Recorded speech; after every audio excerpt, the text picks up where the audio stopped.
हुआ वो धरती पहले ही रास्ता मतलब हुआ है जी इसमें आपका और शासन हो।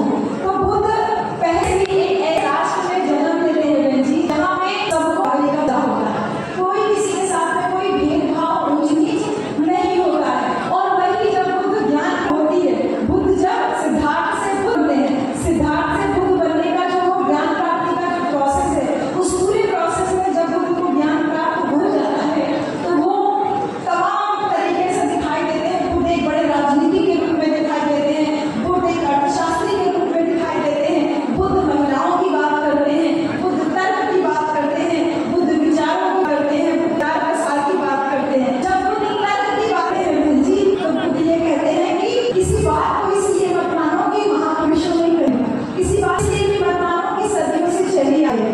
बुद्ध बात कहते हैं कि सारे लोग किसी बात को कर रहे हैं तो उसको मानिए। ये बुद्ध आपको तर्क देने की कोशिश कर रहे हैं। और जब बुद्ध वंदना करते हैं तो कहते हैं एक वस्सी को ओपेनाई को पंचतम वेदी का वो भी हुई थी।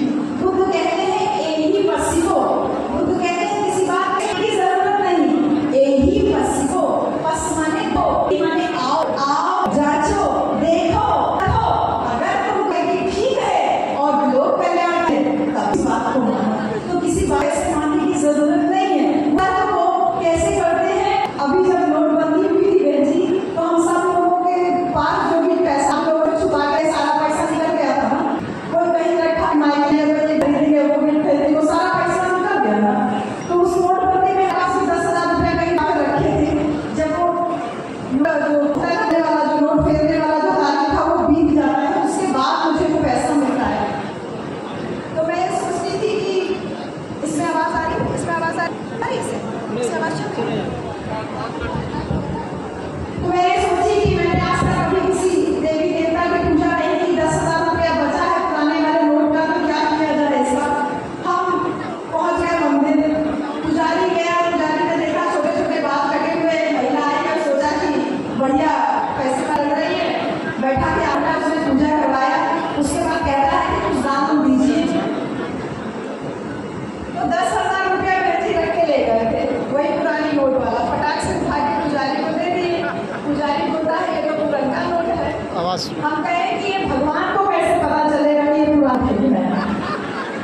वो बिगड़ गया, कहता उठिए समझ गया कोई टेढ़े दिमाग वाली यहाँ महिला आई हुई है। कहता हमने कहा क्या हुआ पुजारी जी, भगवान को दान करने आए, दान तो दे ले। बोले कि नहीं उठिए उठिए आप निकलिए चुपचाप बाहर जाइए।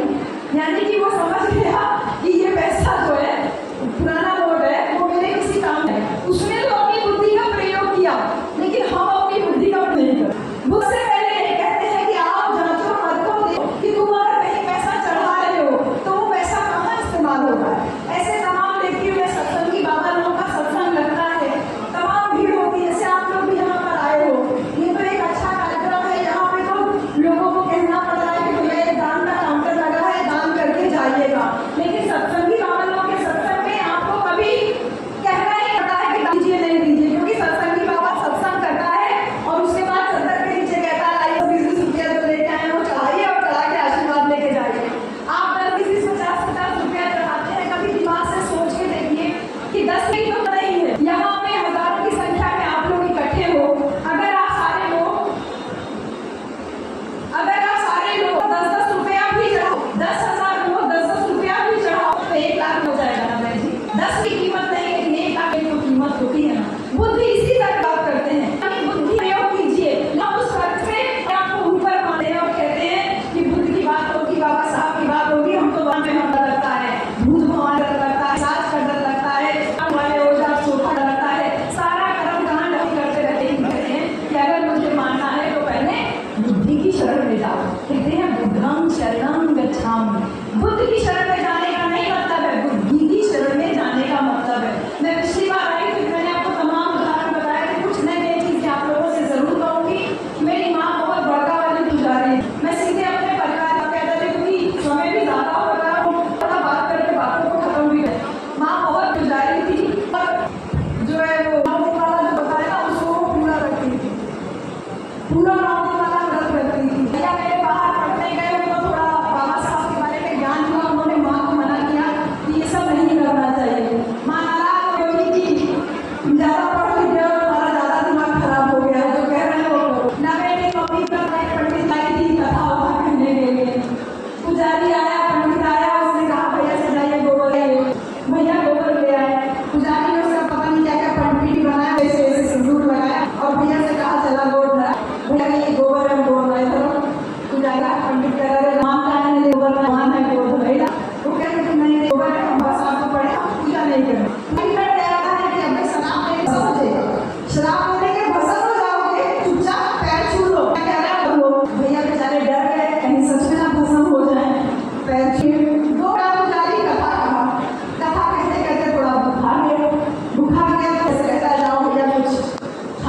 ले आओ।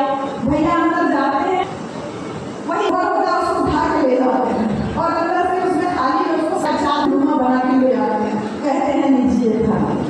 अब पुजारी कहता है, पंडित कहता है ये गोबर है, भैया कहते हैं लड्डू है। तो भैया कह रहा है कि गोबर है, भैया कह रहा है लड्डू है। पुजारी कह रहा है दिख नहीं रहा है गोबर है लड्डू नहीं है। भैया ने कहा 2 घंटा पहले मैं भी यही कह रहा था कि ये गोबर है, भगवान नहीं है। मैंने माना ना ये भगवान है, मैंने गोबर ना पैर छुआ ना।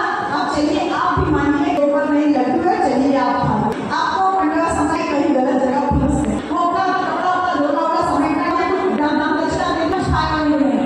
भैया ने कहा 2 घंटा कथा सुने बात नहीं झोला वाला छोड़ा कह रहा है कुछ नहीं देंगे।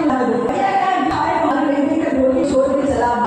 जिस दिन आपने अपनी बुद्धि का कपाट खोला तो सारा चीज ओपन हो गया ना।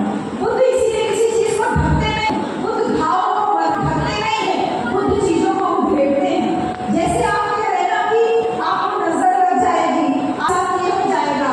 जैसे ड्यूटियां नहीं रखे आपका बेटा मर जाएगा, कर्मा नहीं रखेंगे तो आपका पति मर जाएगा।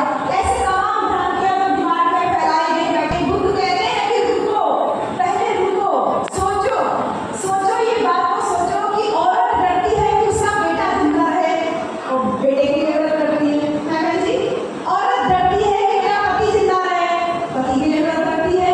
कभी अगर औरतें दिमाग लगा के सोचने लगे कि ये आदमी क्यों नहीं डरते थे कि बीवी जिंदा रहे, अपनी बीवी के लिए जरूरत लगती है। बहन जी गलत करें तो बताइए, ये आदमी क्यों नहीं डरते थे कि बेटी जिंदा रहे, लेकिन अपनी बेटी के लिए जरूरत लगती है। सही है जी। हम औरतें इन आदमियों के लिए व्रत रखते रखते भुला जाती है और ये दारू पीती सुसाइड करते हैं। सही है जी, सही है कि नहीं? अपनी बुद्धि का प्रयोग किया। वो हमारी मैडम तो आई थी, जो पिछली बार हम लोग दुनिया चाय पीने गए थे, उनकी मैडम आई थी, उन्होंने कहा कि हम सारा व्रत त्योहार छोड़ दिए। मैं बहुत धन्यवाद दूंगी मैडम वर्मा जी को जो आई थी बाबा साहब की फोटो लेकर सम्मानित करने के लिए। जिस दिन ये मेरा दिमाग खुला बहन जी, तो उस दिन से सारा चीज सारा कर्म जो है यानी सारे बुद्ध जो है वो भीतर आ जाए, यानी सारा जो भय है वो बाहर चला जाएगा और बुद्धि यानी बुद्धि जो है वो भीतर चले आएंगे। इस बात को मैंने आपको पिछली बार बताया था, इस बात को जरूर रिपीट करूंगी कि मेरी भाभी भैया के लिए शुरू से व्रत रखती थी, वही जो उम्र का टॉपअप वाला व्रत रखा जाता है ना, कौन सा व्रत? हाँ, ये आप ही लोगों को टॉपअप की जरूरत पड़ती है, हमको कभी टॉपअप की जरूरत नहीं पड़ती। जैसे मोबाइल का टॉपअप कराता है, सुपर का भी टॉपअप करवाते हैं, शर्म नहीं आती है लोगों को व्रत रखवाते हैं। बहन की भाभी भी रखी थी, उनकी शादी को 27 साल हो गया, 28 साल। 2 साल पहले तो बहुत समझाए थे लेकिन मानती नहीं थी। 2 साल पहले कहीं चली थी आप घर वाली कब नहीं रहेंगे, कई सुबह में कुछ करवा वाले थे, फटाफट सब्जी खाए। बेटा उनका समय बड़ा भैया से शिकायत करते हैं, डैडी आज मम्मी व्रत नहीं रखी, मम्मी खाना खा रही है। भैया को बहुत तेज गुस्सा है कि साल में एक दिन था जिस दिन भाभी की तकलीफ थी, अब पैर नीचे को गड़बड़ हो गया। बहुत तेज गुस्सा आए, देखे तो भाभी खा रही थी, कुछ बोले नहीं, हम ना चले गए मोटरसाइकिल उठा। शाम को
मेरा पति दारू नहीं था, मेरा पति नहीं पीता, मेरी गाली नहीं था, मेरा पति किसी भी प्रकार का कोई नशा नहीं करता और मेरा पति बाबा साहब बड़ा है, मेरा पति बाबा साहब को मानता है, इसलिए मेरा कभी कभी हो जाता है।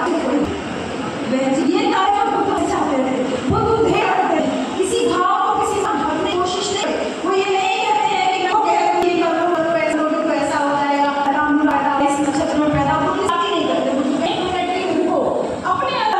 अपने भीतर जाओ, तुमको कहीं इधर उधर देखने की जरूरत नहीं है, तुमको किसी से सलाह लेने की जरूरत नहीं है। और बुद्ध जब पहले ये कहते हैं मनो पुंगम गवा धम्मा मनो सेठा मनो मेरा मन साचे पद फेरा भासती वा करोगी वा, ये धम्म पद की पहली गाथा है। गाथा थोड़ी सी लंबी है, पहली और दूसरी गाथा। बुद्ध कहते हैं मनो पुंगम गवा धम्मा, मन ही साधकों का अगुआ है, मन ही सारी बातों का प्रधान है, सारी बातें मन से ही शुरू होती है और मन में ही आगे खत्म होती है।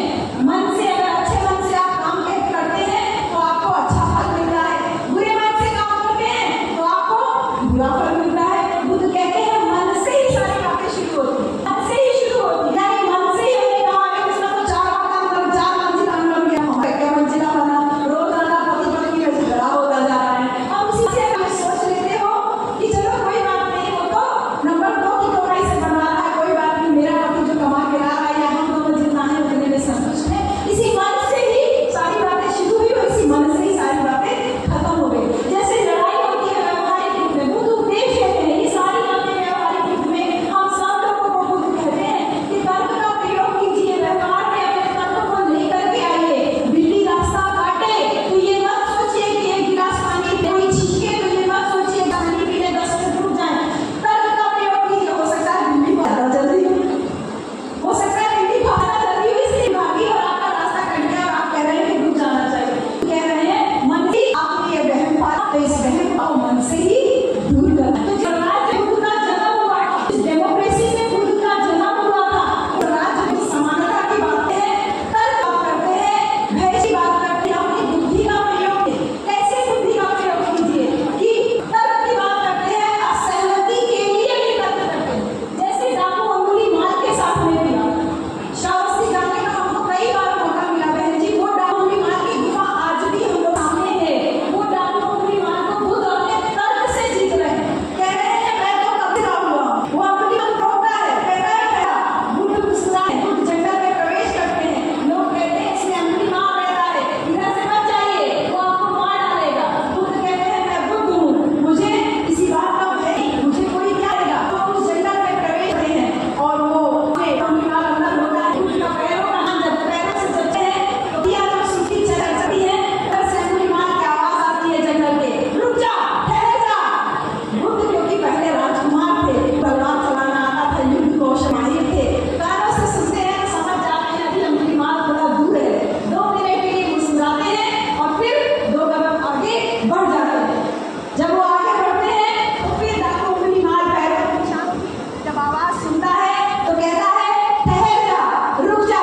बुद्ध फिर 2 मिनट रुकते हैं, मुस्कुराते हैं और फिर आगे बढ़ते हैं। जैसी बात बुद्ध आगे बढ़ते हैं तो डाकू मान जाता है कि बुद्ध नजदीक आ गए हैं और वो हाथ लेके उनके सामने आके खड़ा कहता है मैं तुझसे कब से कह रहा हूँ रुक जा, रुक जा, तुझे समझ में नहीं